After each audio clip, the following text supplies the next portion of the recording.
Le Conseil de sécurité de l'ONU va désormais attendre de la MONUSCO, tous les 30 jours et non plus tous les 3 mois, un rapport détaillé et précis sur l'évolution de la mise en œuvre de l'accord de la Saint-Sylvestre et du processus électoral en RDC.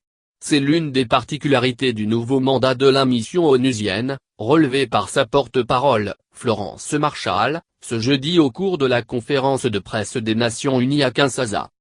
À la lumière des rapports mensuels que la MONUSCO mettra à sa disposition sur l'évolution de la mise en œuvre de l'accord du 31 décembre 2016 et du processus électoral, le Conseil de sécurité pourra être amené à prendre des dispositions qui s'imposent, si nécessaire, a souligné par ailleurs la porte-parole de la MONUSCO.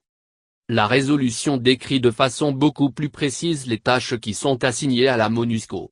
Le Conseil de sécurité demande au secrétaire général des Nations Unies de tout mettre en œuvre afin que l'on puisse accompagner la RDC vers les élections. Ça signifie qu'il est fait appel aussi aux bons offices du secrétaire général lui-même. Il est aussi fait mention de la synergie entre toutes les entités des Nations Unies qui sont présentes dans la région, détaille Florence Marshall. L'objectif de cette mobilisation est de pouvoir réussir les élections prévues le 23 décembre et parvenir à cette première transition pacifique et démocratique du pouvoir.